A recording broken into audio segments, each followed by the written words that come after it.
खबर यूपी के बलिया से है, जहां बेलहरी ब्लॉक के बबुआपुर सोनवानी में विकसित भारत संकल्प यात्रा का आयोजन किया गया।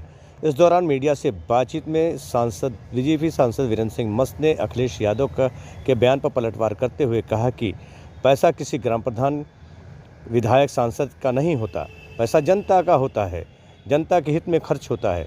बलिया में सपा मुखिया अखिलेश यादव ने बयान देते हुए कहा था, ग्राम प्रधानों और चेयरमैनों के पैसे से विकसित भारत संकल्प यात्रा का में बहुत बड़ा धोखा है।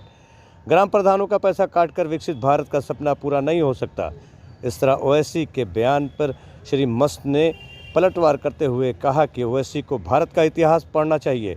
वीरेंद्र सिंह मस्त ने कहा कि मुगलों ने 500 साल तक शासन किया है, तो उससे पहले राम और भगवान कृष्ण ने हजारों साल शासन किया है। सांसद मस्त ने कहा कि बहुत से मुसलमान हैं जिनके मन में राम और श्री कृष्ण के लिए श्रद्धा है। ICN न्यूज़ के लिए आसिफ जैदी, बलिया से।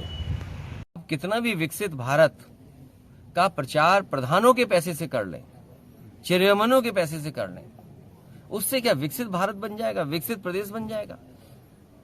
आप प्रधानों के पैसे से विकसित बनाना चाहते हैं, कितना बड़ा धोखा है, सोचिए।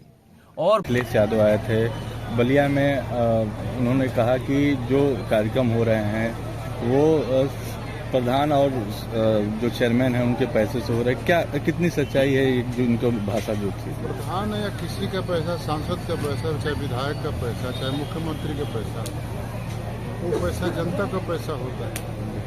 तो जनता के कार्यों के लिए, जनता के द्वारा और जनता का काम हो रहा है, तो उसमें हम कैसे कह सकते हैं कि प्रधान का पैसा है, कि इसमें विधायक का पैसा है, कि सांसद का पैसा है।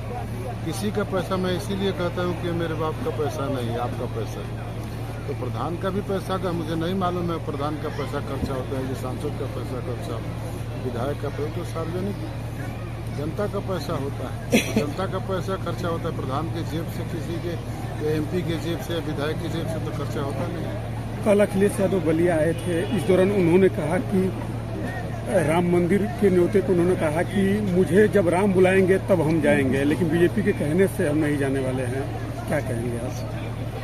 ये जी विपक्ष के नेता हैं तो उनको क्या कहना चाहिए? जो कहते हैं वही न कहना चाहिए। असदुद्दीन ओवैसी का एक बयान आया है, सांसद जी, असदुद्दीन ओवैसी का एक बयान आया है कि जहां एक तरफ 22 जनवरी को पूरे भारतवर्ष में देव दिवाली मनाया जा रहा है, मंदिरों में दीपक जलाया जा रहा है, वही इस दौरान उनका एक बयान आया कि जहां हम तक 500 सालों तक जहां हम लोग राज्य किए, नमाज पढ़े, वहां अब मंदिर बन रहा है। इस तरह की बातें देखकर क्या नौजवानों, तुम लोगों के अंदर खून नहीं खोलता? इस तरह के बयान वो मुसलमानों और नौजवानों से किस रूप में देखते हो, क्या कहेंगे आप? तो इसी मेरे साथ सांसद है, अब उनको बेचैनी है कि हम मुसलमान के सबसे बड़े नेता हो जाए।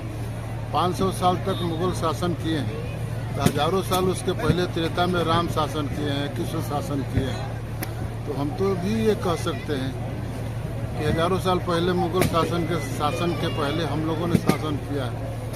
तो ये ओवैसी को पहले भारत के अतीत के इतिहास उसको मैं बताऊंगा कि पढ़ लो। और इस देश में हमेशा इसी तरह के लोग, मोहम्मद अली जिन्ना जैसे पढ़े लिखे लोग ऐसे ही हुए, तो देश बांटने लगे। उनको लगा कि पाकिस्तान बन जाएगा तो मेरी हुकूमत बनेगी। पाकिस्तान में क्या हुआ मोहम्मद अली जिन्ना का, उनके घर के लोग जानते हैं, उनके खानदान के लोग जानते हैं। पाकिस्तान बंटने के बाद भी उससे ज़्यादा मुसलमान भारत में रह गए, पाकिस्तान से ज़्यादा मुसलमान भारत में रह गए। उसके बाद बांग्लादेश टूट गया, पूर्वी पाकिस्तान। इस तरह की बंटवारे की बात भारत में कोई भी करते हैं, वो देश के लिए नुकसान करते हैं और अपना भी नुकसान करते हैं। 22 जनवरी को पूरा देश दिवाली मनाएगा, हर मंदिरों में दीपक जलाया जाएगा, और इस दौरान इस तरह का ओवैसी का बयान, क्या भारत के मुसलमानों या नौजवानों से क्या अपील करना चाहेंगे कि वो भी 22 जनवरी के दिन वो भी दीपक जलाए, मस्जिदों में या एक खुशी मनाए, दिवाली मनाए? क्या अपील करना चाहेंगे आप भारत के मुसलमानों से 22 जनवरी के दिन? ये देश मर्यादा पुरुषोत्तम राम के मर्यादा, कृष्ण के विवेक और शंकर के त्याग के समन्वय का ये देश। मैं समझता हूँ कि मुसलमान में ही उसमें पहले से मुसलमान, इन 500 साल से ज़्यादा के मुसलमान नहीं। मुसलमान तो सब जो बने हिंदुस्तान में, वो तो तब्दील होके बने ना। इसके पहले भी हिंदू थे।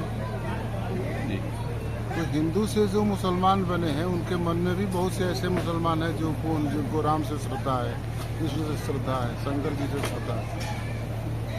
ओवैसी अगर अकेले मुसलमान के नेता बनने के लिए व्याकुल होंगे तो मैं उनको संसद में मिलूंगा तो यह बात करूंगा, फोन से बोल दूंगा कि ऐसा काम मत करो बाबू।